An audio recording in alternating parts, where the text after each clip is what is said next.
రాజ్యం సమీపించి ఉన్నది. కాబట్టి మారు మనసు పొంది సువార్తను నమ్ముడి అని వ్రాయబడింది. ప్రియులారా, దేశములో లోకములోని దేశములన్నీ ఒక దేశం మీద మరొక దేశం యుద్ధాలు చేస్తున్నాయి. అయినప్పటికీ ప్రియులారా, యుద్ధాలన్నీ ముగిసిన తర్వాత తిరిగి దేవుడు భూమి మీదకి, దేవుడు అంటే మానవులందరినీ సృష్టించిన సృష్టికర్త అయిన దేవుడు హైందవులను, క్రైస్తవులను, మహమ్మదీయులను సృష్టించిన ఏకైక దేవుడు ఒకడే. సర్వలోకమునకు ఎలాగంటే నమ్మవలసింది, సర్వలోకమునకు లోకములో 7 ఖండాలు ఉన్నాయి. 7 ఖండాలకు ఒక్కొక్క ఖండానికి ఒక్కొక్క సూర్యుడు లేడు. 7 ఖండములను కలుగజేసిన దేవుడు ఒక్కడే. అలాగనే 7 ఖండములకు కలిసి ఒకే సూర్యుడు ఉన్నాడు.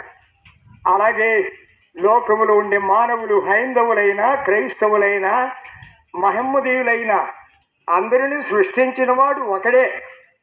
ఆయన ప్రియులారా రాజ్యమును స్థాపింపనై ఉంటున్నాడు. అందుకనే కాలము సంపూర్ణమైనది, దేవుని రాజ్యము సమీపముగా ఉన్నదని చెప్పబడుతుంది. దేవుని రాజ్యములో మనం చేరాలంటే మనము చేయవలసింది ఒకటే. అక్కడ రాయబడి చెప్పబడినట్లుగా మారు మనసు పొందుడి, లేక పాపులని గ్రహించి పాపములు ఒప్పుకొనుడి. ఎందుకు? దేవుని వాక్యం చెప్తుంది. ఒక గొప్ప ప్రవక్త, ఒక గొప్ప మహారాజు ఆయన దావీదనే ఆయన చెప్తున్నాడు, నేను పాపములో పుట్టినవాడను, పాపములోనే నా తల్లి గర్భమున ధరించాను.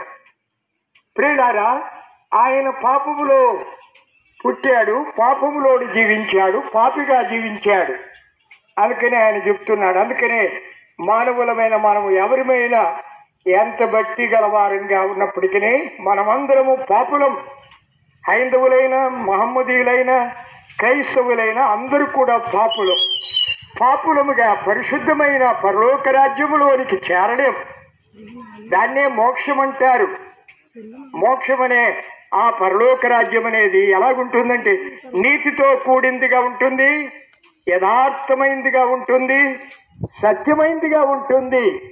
అందులో అబద్ధం, పాపమునకు స్థలం ఉండదు. అందుకనే మనమందరం పాపులముగా వెళ్ళి ఆ దేవుని రాజ్యంలో చేరలేము. అందుకనే మన పాపములు ఒప్పుకొని క్షమింపబడాలి. ఎవరు క్షమిస్తాడు? నిన్ను నన్ను సృష్టించిన సృష్టికర్త అయిన దేవుడు యేసుని పేరుతో భూలోకంలోనికి 2024 సంవత్సరాలకు పూర్వం ఆయన భూమి మీదకి వచ్చాడు. మనందరి నిమిత్తమై మన పాపముల కొరకు ఆయన మరణించి, రక్తమును కార్చి మరణించి, పాతి పెట్టబడి తిరిగి లేచాడు. యేసుక్రీస్తు ప్రభు యొక్క మరణము ద్వారా మానవులమైన మనకు పాప పరిహారం కలుగుతుంది. ఎలాగా? పాపులమని మనం ఎరిగి మన పాపములను మనం యేసుక్రీస్తు యొద్ద ఒప్పుకుంటే ఆయన మన పాపములను క్షమించి సమస్తమైన దుర్నీతి నుండి మనలను పవిత్రులుగా చేస్తాడు. అప్పుడు పవిత్రులైన వారే, అది పవిత్రమైనది పరలోకమనేది, నీతిమత్వంతో కూడింది. మనము పాపులం అయితే పాపులంగా వెళ్ళలేం. పాప పరిహారం పొందాలి. యేసుక్రీస్తులోనే మానవునికి పాప పరిహారం కలుగుతుంది. ఎలాగా? ఒప్పుకొనుట ద్వారా. మన పాపములను మనం ఒప్పుకుంటే యేసుక్రీస్తు నమ్మదగిన వాడు, నీతివంతుడు కనుక మన పాపములను క్షమించి సమస్త దుర్నీతి నుండి పవిత్రులుగా, నీతివంతులుగా చేస్తాడు. అప్పుడు ఆ పరలోక రాజ్యానికి మనం అర్హులమవుతాం. అందుకనే ప్రభువైన యేసుక్రీస్తు నేనే మార్గం, సత్యం, జీవం, నా ద్వారానే తప్ప ఎవరు కూడా తండ్రి ఎదుకు పరలోక రాజ్యములోనికి రాలేడన్నాడు. అందుకని యేసు ప్రభు యొద్ద పాపములు కొని పాప పరిహారం పొంది దేవుని బిడ్డల కండి. ఎందుకంటే రాయబడింది, యేసుక్రీస్తు ప్రభును ఎంతమంది అయితే నమ్ముతారో వారు దేవుని కుమారులు, కుమార్తెలు అవుతారు. దేవుని కుమారులు, కుమార్తెలే పరలోక రాజ్యములోనికి వెళ్తారు. అందుకని ప్రభువైన యేసుక్రీస్తునందు విశ్వాసం ఉంచండి, పాప పరిహారం పొందండి, దేవుని బిడ్డలై దేవుని రాజ్యానికి సిద్ధపడండి. ప్రభువైన యేసుక్రీస్తు మిమ్మును అలాగ చేయనుగాక. ఎక్కడున్నాడండి యేసుక్రీస్తు? క్రైస్తవ గుళ్ళో, చర్చిలోనా? కాదండి. గాలి ఎలాగ అన్ని స్థలాల్లో ఉందో అలాగే దేవుడు ఆత్మరూపి, యేసుక్రీస్తు ఆత్మరూపి. ఆయన అన్ని స్థలాల్లో ఉన్నాడు. నీవు ఉండే నీ ఇంట్లో, నీవు నడుస్తుంటే నీ మార్గములో, నీవు కూర్చుంటే ఎక్కడ కూర్చున్నా అక్కడ గాలి వరే ఆత్మరూపిగా యేసుక్రీస్తున్నాడు. ఆయన వద్ద నువ్వు పాపివని ఎరిగి పాపాలు ఒప్పుకుంటే యేసుక్రీస్తు పాపములు క్షమించి సమస్త దుర్నీతి నుండి పవిత్రురాలుగా చేస్తాడు. అప్పుడు దేవుని రాజ్యం నీదవుతుంది. దేవుని రాజ్యంలోకి వెళ్ళాలి. మనం చేసే పూజలు పురస్కారాలు అవి పరలోకానికి తీసుకువెళ్ళలేవు. ప్రియులార, యేసు రక్తం పాపము నుండి విడిపించి పరిశుద్ధునిగా నీతిమంతునిగా చేస్తుంది కనుక ఆ యేసు ప్రభు దగ్గర పాపాలు కొన్ని పాపపరిహారం పొంది దేవుని బిడ్డలై దేవుని రాజ్యానికి సిద్ధపడింది. యేసుక్రీస్తు ప్రభు అలాగ చేయనుగాక. ప్రార్థన చేసుకుందాం.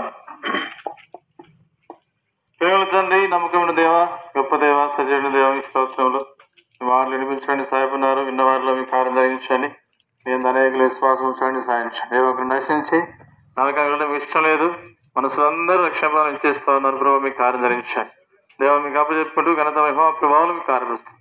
దయల తండ్రి, వర్షంలో ప్రభావ మీ నామాన్ని గణపరుస్తానికి సువార్త చెప్పండి, సహాయపడినందుకు ప్రతి విధమైన నష్టాన్ని తప్పించండి. మీకు అప్పచెప్పుకుంటూ మా ప్రియుల వారి గృహాలు వెళ్తాను తోడుగా నడిపించండి. మీకు అప్పచెప్పుకుంటూ ఘనత మహిమ ప్రభావాలు మీకు కార్యపరుస్తుంది. యేసుక్రీస్తు నామములో ప్రార్థించి స్తుతించి వేడుకొంచున్నాం తండ్రి, ఆమేన్.